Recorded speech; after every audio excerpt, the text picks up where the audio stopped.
Hey everyone, it's Michael. I hope you're doing well today. And to continue on with my 2000s comedies movie reviews and stuff, one of my favorite films that I loved growing up when I saw it. It's now like the 20th anniversary. It came out in 2006. I used to watch this film all of the time on Comedy Central, and I loved it the day I rented it for the first time when it first hit DVD. I didn't get a chance to see this in the theaters. And it's one of my favorite comedies. I just love this goofy flick. It's not even that special, but to me it is. It's just one of those films you catch when you're a teenager or a younger preteen, and it just sticks with you. And that movie is Employee of the Month, starring Dane Cook, Jessica Simpson, Andy Dick in the only role I've ever liked him in. He's a fucking creep in real life, but he's really funny here. Dax Shepard is kind of the bad guy. Now, if you don't know what Employee of the Month is, it's one of those 2000s comedies that essentially it would take like a real life place and kind of build a story around that, but not like with the real name of the store most of the time. Some parts of it feel like a sponsorship with different names you'll see, like in this movie, Butterfinger is a big one. Essentially, Employee of the Month takes place in a store kind of like Sam's Club. And for anybody who doesn't know what that is, maybe you're outside of the U.S. I don't know if Sam's Club is outside of the U.S. It's tied to Walmart, so I assume it is because it was from the same owner, Sam Walton. Anyway, it's one of those places, one of those big warehouse types of stores you go to that you can buy in bulk. You know, people buy like 800 pounds of dog food instead of just buying one bag. And then they have to find a place in their house to hide all that shit. So, Sam's Club, and in this case, this particular movie's store, it's kind of huge, right? Like, it's a big place. And at this particular shop in the movie, Dax Shepard plays kind of a douchebag who has like a little henchman, Spanish guy. I think his name was Jorge, if I remember correctly. And essentially, Dax is consistently the employee of the month at this shop. And they play up this like fake reality kind of thing that a lot of movies did with comedies and stuff in the 2000s. For example, at this Sam's Club type of store, he's like a super reputable cashier, right? In the world of cashiers, he's super well known, especially locally where this takes place at. I think it's like Texas or something. Now, Dane Cook, our main character here, again, I'm a huge Dane Cook fan. I've always loved him. Super funny dude. I love him here. And he reminds me, and this movie all overall kind of reminds me so much in so many ways of Grandma's Boy. If you love that, you'll love this. And vice versa. If you love this, you should watch Grandma's Boy, even though that's more of like a pothead movie. Dane Cook is like the laid-back coworker. He wears Heelys, if you remember those, where you had like the little roller skate wheels inside of the heel of your shoe. So weird, man. Such a dated thing to have in this movie.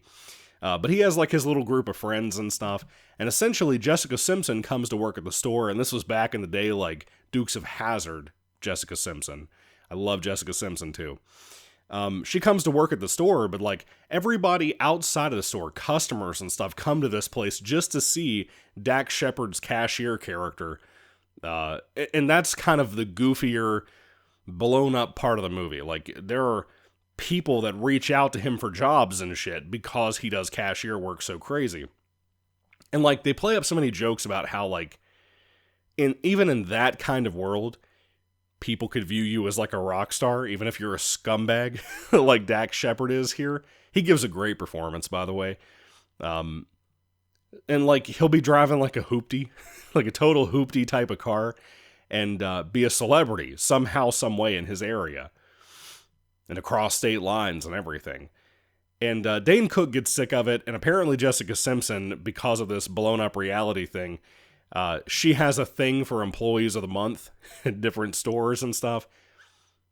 And so when she comes to work there, Dane Cook wants to impress her. He starts coming in earlier to work, trying to put in more effort at work to kind of overtake Dax Shepard's character and his henchman Jorge.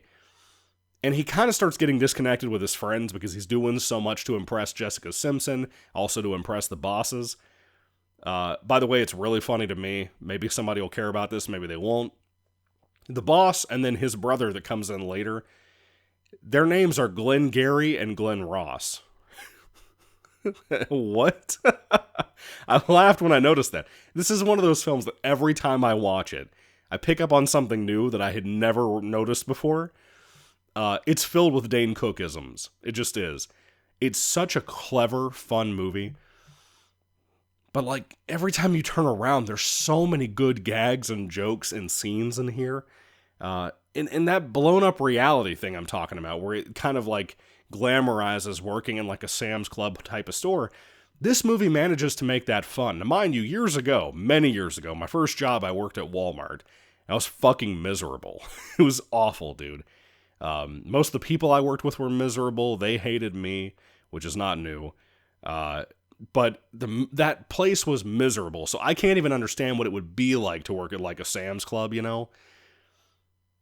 And this movie manages to make that fun. For example, you know, like when you go to these types of stores and you like see the pallets all stacked up on the top of these giant rafters made of nothing but metal, these big support, I don't even know what to call them. Well, like, they have a special hideout, like a literal clubhouse, like it's a tree house, built up in one of those areas behind a bunch of pallets that's kind of hidden where you can't, where people, like the bosses and stuff, can't get to you and they don't know. And, like, when they go into the clubhouse, they have, like, a nice carpet put down. They play poker in there. I think it is genuinely such a cozy movie. Like, it's such a surprisingly cozy film because it does stuff like that. And it's just fun. I think everybody is given 110%. You know, at kind of certain points, it feels like Jessica Simpson can't believe that she signed up for this, or maybe she was having a bad day. I don't know. But it seems like as the movie goes on, even though movies are filmed out of order, but whatever day she was filming some of the last moments of the film, it seems like she was just not happy to be there. I don't know what happened with that. Maybe a behind the scenes thing, like I said. But Dane Cook, yeah, this is kind of a formulaic comedy, but I really feel like he brings this to life. He makes this so much fun. The friend characters make this fun. Like I said, like Andy Dick, who, by the way, I'll talk about briefly here. He is like a dude wearing these ridiculous bifocal glasses, and he works in like a glasses department within this store that they're all at. And he can't see. They're kind of doing like John Cryer's character from Hot Shots. And like at one point, he's talking to a beautiful woman who's coming to pick up her glasses, and she gets mad and says, like, "Are you staring at my breasts?" And he's just like staring off into camera, and he's like, "I don't know." Like, dude, it is such a funny ass movie, and I never hear people talk about it, ever. When it was on TV back in the day, I don't remember anybody talking about it. When it hit theaters, before I even got a chance to see it, I didn't hear anybody talk about it. It's such an underappreciated gem, a hidden gem, that no one talks about in comedy. Maybe it has to do with Dane Cook kind of falling away from the public eye, I don't know. But God bless him, man. And God bless everybody else that made this. I mean, it was just, I don't know. I just think it is such a special comedy, and I could watch it over and over again. There's a lot of comedies people say that about, but this is one of the few for me that I think it is so much more special than people give it credit for. It is everything I loved about 2000s comedies. And it would be in like a top 10 list for me, easily, for like comedies from that era. Like, I love it more than most things that came out at that time, to be honest with you. It's just a funny-ass movie. And they don't make stuff like this anymore. It's like they don't even have, like, I don't know, it's like we don't even have that kind of talent anymore. And I'm not saying just Dane Cook, but like the writers, the director. It's even filmed kind of clever. This whole blowing up reality thing and making it more over the top. We don't even do stuff like that anymore in a way that's not fucking cringe. This film does it perfect. It has a great balance to everything here. There can be stakes to the film. People's jobs are on the line. And like I said, the other friends in this film, I really like them too. There's a particular guy, I think he's Indian, or maybe he's Middle Eastern, I can't really figure it out. They don't really go into that with his life much. But he's really great. I love him. He's kind of like that one coworker you get where he's a little bit older than you by maybe like double your lifespan. I don't know. But he's really cool. I just really like him. You got another guy who literally wears a back brace the entire film. You know? Even down to the guy playing the boss, I like a whole lot here. it just, it's such a fun flick, and I feel sad that we don't get movies like this anymore. But even at the day that it came out in 2006, this was a special comedy to me. One that, again, I've watched over and over again, like Idiocracy, that it just kind of never gets old to me. And interestingly enough, I thought for sure my wife was going to like this movie. I put it on. She was not into it. I don't know. She's not really a big movie person. I've talked about that before. But I was shocked by that. I thought with the kind of little bit of goofy romance in here with Jessica Simpson, I thought for sure she would be down for that, but she wasn't. So just a warning in case you decide to show your wife or girlfriend this movie. Anyway, Employee of the Month, such a good comedy, man. Do not pass this up if you haven't seen it before. It has so much to offer. All of the jokes and the gags, the one-liners.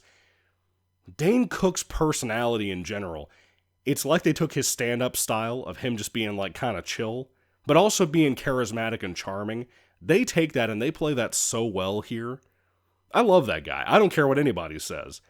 Interestingly enough, I just reviewed the 2 Planes movies from the Cars franchise, and I got to talk a little bit about Dane Cook. And here I am talking about what I think is his best film from what I remember of it in his career. I don't think he made many movies for comedy, but he should have. Anyway, I'm going to go hunt down and see if I can find some more from him comedy-wise. I know he does some dramatic stuff, apparently, every once in a while, but nothing like too big. But man, he would be one of those people that I would love to see play like a Marvel character or like a DC character, and I'm talking like a superhero. He's probably too old for it now. He's got to be in like his 50s now, right? But I would love to see him do something like that. He reminds me of Ben Affleck. He just does. The way he talks, the way he carries himself. Just something about him. You know, maybe he would be my pick for like a new Batman or something. I know that sounds stupid. Just hear me out. I would totally pick him for something like that. But anyway, Dane Cook and Employee of the Month. Such a funny-ass movie. If you haven't seen this before, please, give it a chance.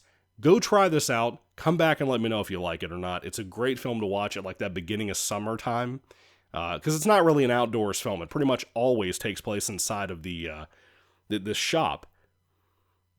But like the little touches of things, like Dane Cook living with his grandma and stuff, and her jokes that are more like stuff Dane Cook wrote, you can tell. Especially the wash your balls joke, which is not funny at all. It's so stupid and cringe. Everything else in here, it works so well, and I never hear people talk about it. So if you love this film, please, for the love of God, put your thoughts and comments down below. I want to know what you think about Employee of the Month, especially if you're a big comedy fan like I am, or if you used to be, because it doesn't exist anymore. Let me know what you think about it down below. Thank you all for watching, guys. God bless you all. Catch you later, and goodbye.